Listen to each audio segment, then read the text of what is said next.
the amount of communication that comes from things that we pass by all the time and are sort of less aware of their actual interest in us is heightened hugely for me, you know? Very much so. Yeah. Feel the trees breathing. Yeah. I once had an interesting experience with a tree. There's an area near here called China Camp, and there's a large park along the edge of the water where the bay is. And I had a place there that for me was a power spot.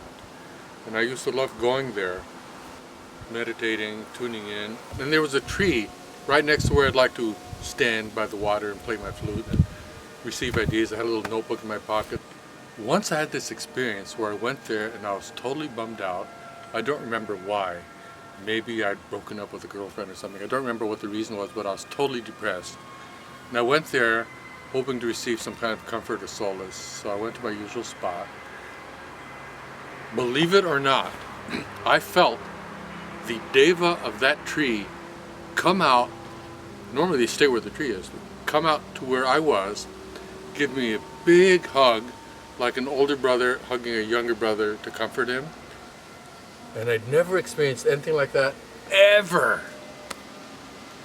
That was a profound experience with the tree deva for me. Congratulations. That sounds wonderful. There was a psychic who used to live in Maui. He would have a conference with the deva in the garden, and deva said, get more of this fertilizer, give that plant less water. They had a good rapport because the garden was doing fantastic. And he used to play Iasos music for the plants because he figured they'll like it, you know.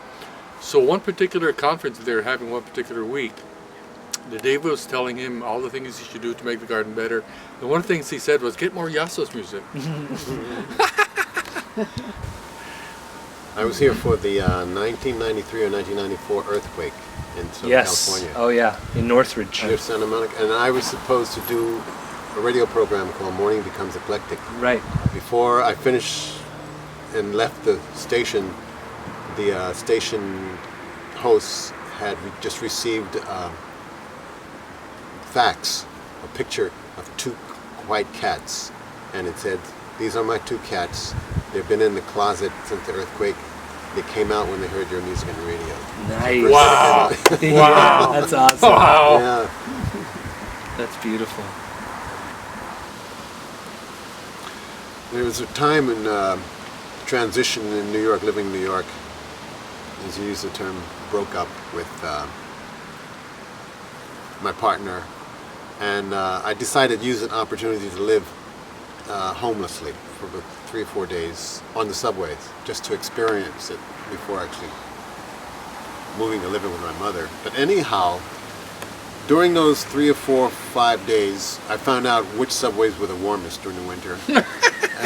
And I observed also this, like trance. I was out of the trance and I could see people in 9 to 5 trance. The train would get empty and then fill up again. I also found out that Grand Armory Plaza Park in Brooklyn was a nice park to sit in and be calm during that time. And I did that one afternoon, and while the trance of the world was going on around me, I looked up at the sun, and the sun was just smiling down. I'm your friend, and I could feel that this eternal divinity and warmth, and it was with me. And so my love for the sun, or respect for the sun, expanded tremendously.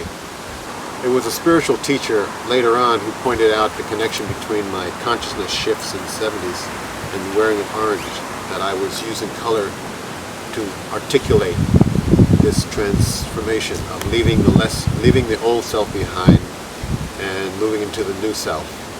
Sunset on the old way of knowing self, sunrise on the new way of knowing self. Also as an energy uniform of service, and that you're a friend of everyone, you have no enemies. It's sort of like the sun. So the sun color was an inspiration, and I identify with the sun, the fire of transformation. Great question. Great answer. Yeah.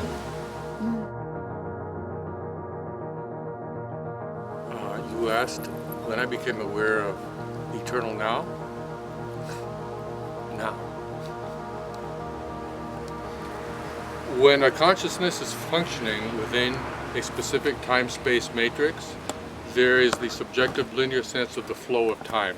However, when your consciousness is outside functioning within a time-space matrix, you're in the sense of the eternal now. There's no time, there's just all happening now. And since I'm a musician within this time-space matrix called the physical dimension of Earth, I have a subjective sense of time, even though I know it's a sensory illusion, but I create forms within that sensory illusion for other consciousnesses that are also in the same sensory illusion, because they're also incarnated consciousness within this physical dimension.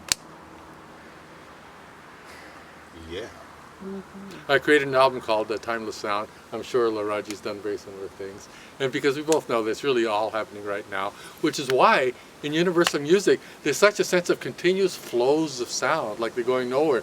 It's like a continuous broadcast, and they're just happening. Why? Because it's eternal.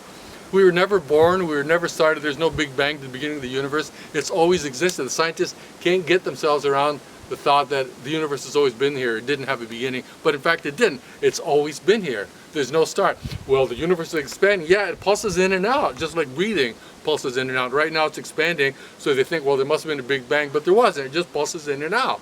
And that's what it's doing right now. It's pulsing out, so they think must have been a Big Bang. So the universe has been eternal, and each of us, since we exist now, we've always existed. So relax. Because you'll be here forever. You've been here forever. So just enjoy the ride. When you hear the words, I am the center, what do you think of? It's an invitation to stop thinking and feel. And take total responsibility for the universe and what I'm experiencing. And the universe is my universe. And in it I flood the field with my intention, my love, my light, my good wishes,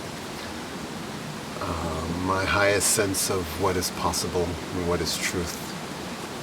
And as a center, radiate evenly, distributing it evenly. I am the center. And this is my universe. Well said. Ooh, Well said. yeah. When I think of I am the center, it instantly aligns me with the infinite creator, who I think of as the stillness center point for everything and the stillness center point for all of it together. And so when I think I am the center, I am aligning my being with that infinite being. Mm-hmm. That cuts out the middle person and collapses time and distance. Just as I am. See, they couldn't get us to disagree on anything. They're trying to, but they just couldn't pull it off.